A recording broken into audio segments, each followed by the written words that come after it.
Jet planes in the night sky with you.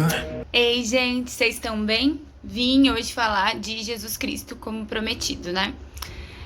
Eu fiquei um tempão pensando como é que eu ia falar de Jesus Cristo, porque é uma história que todo mundo conhece, né? E que tem muitas particularidades e muitas controvérsias, né? Eu realmente não entendo por que tem tanta controvérsia, mas tem.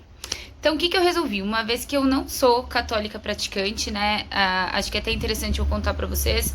Eu era uma pessoa que não via valor nenhum na religião até 2 anos atrás. E quanto mais eu estudei história, mais eu entendi o valor da sociedade ocidental, mais eu comecei a apreciar as religiões e principalmente religiões cristãs, né? Então, eu ainda tô aprendendo, eu não sou uma pessoa que vai à missa nem nada, então não sou a pessoa mais indicada para contar para vocês sobre a história de Jesus Cristo e também não conseguiria fazer isso de maneira muito rápida. Contado isso, o que eu resolvi? Eu resolvi que eu vou contar duas coisas. Uma é, qual era o contexto da época para que Jesus tenha surgido e conseguido pregar o evangelho, né? E como é que isso se disseminou tão rápido, né? Por que isso aconteceu?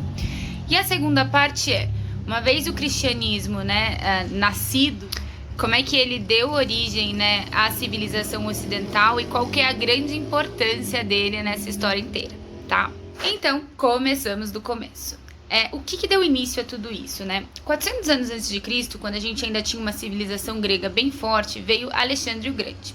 E o que esse cara fazia? Ele era um expansionista, né? Só que ele não era um expansionista opressor. Então, o que ele fazia? Ele conquistava as regiões, mas ele não oprimia. Ele ia lá, ele era simpático, ele adotava um pouquinho da religião aqui, um pouquinho da comida acolá.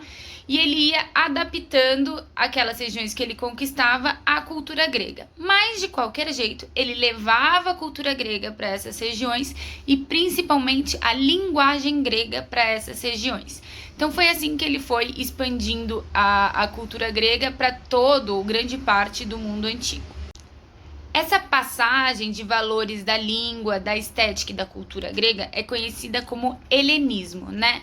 Então é isso que aconteceu. O helenismo ocorreu em todas as regiões do mundo antigo.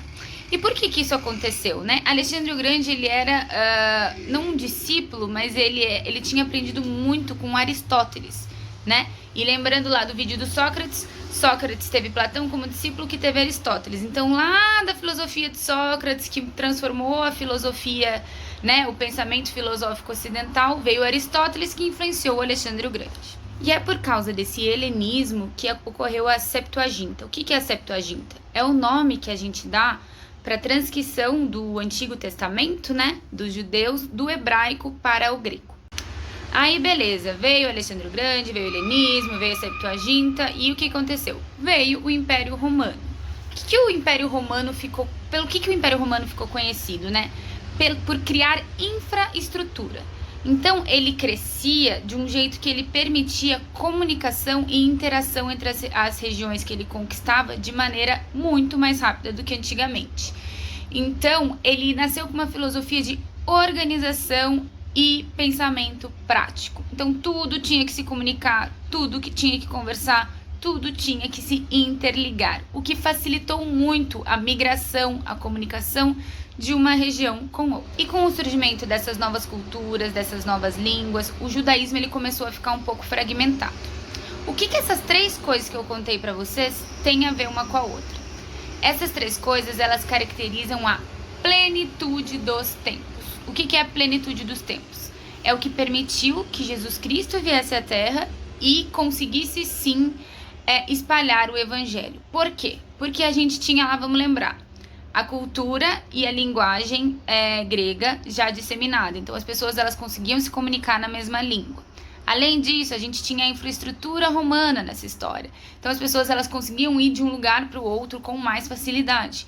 E, por último, a gente tinha uma religião judaica um pouco fragmentada, que dava espaço para alguém vir, né, e mudar algumas coisas daquela religião que tinha tantos devotos, né? Então, esses três pontos foi o que possibilitou que, bem nessa época, viesse Jesus Cristo ao mundo e realmente pregasse, né, o evangelho cristão e se mostrasse como filho de Deus e se revelasse como a verdade.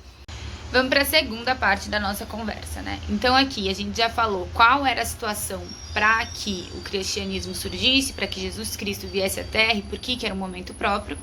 E agora vamos falar um pouco sobre o que o cristianismo causou e como é que ele fundou, né, a civilização ocidental. Então vocês já devem ter me ouvido falar uma coisa bem importante, que é: quais são os 3 pilares da civilização ocidental? Vamos lá! Primeiro, filosofia grega.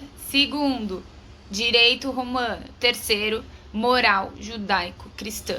Então, o que é essa moral judaico-cristã? Então, antes de discutir quais são esses princípios, vamos discutir um pouco aqui sobre moral e Deus. Então, assim, independente de você ter religião ou não, se a tua religião ela é cristã ou não, a gente tem um ponto que é: por que Deus é tão importante, né, para a sociedade?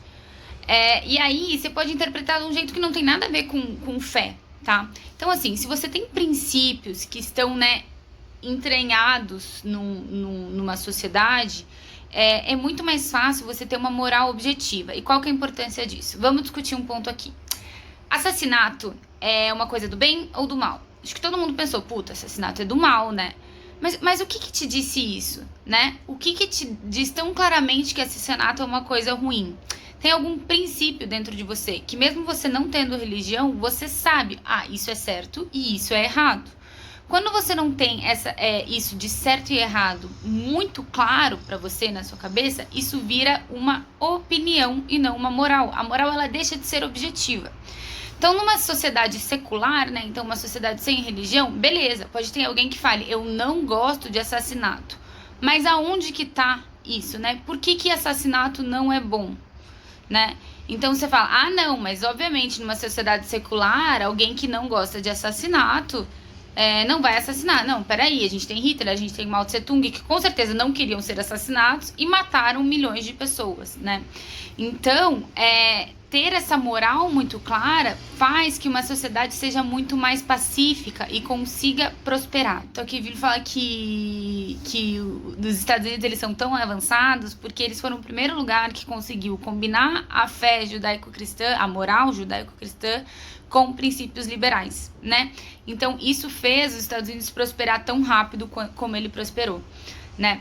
Então, assim, quando a gente pensa nos princípios, né, judaico-cristãos, primeiro a gente pode pensar nos princípios judaicos que estão no Antigo Testamento, que são os 10 mandamentos, né? Quais são esses 10 mandamentos? Então, é amar a Deus sobre todas as coisas, não tomar seu santo nome em vão, guardar domingos e festas de guarda, honrar mãe e pai, não matar, não pecar, não furtar, não levantar falso testemunho, não desejar a mulher do próximo e não cobiçar as coisas alheias.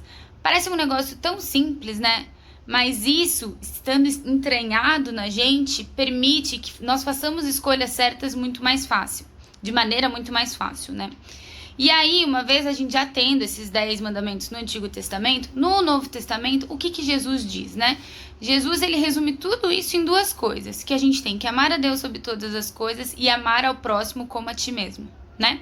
Então, assim, e o que é amar, né, para Jesus Cristo? Amar é um verbo e não, né? Vamos ler amar e não amor. Não é um sentimento, é um verbo, é um esforço que você tem que fazer. Às vezes você não vai gostar do próximo, às vezes o próximo não vai te fazer bem, mas você tem que fazer o esforço de amá-lo como você ama a ti mesmo. E o que isso gera?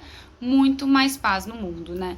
Então, assim, independente de você ter religião ou não, eu sou uma pessoa que tô me descobrindo religiosa, mas eu não sabia que era, e tem muita coisa para eu estudar e muita coisa que eu ainda sou descrente.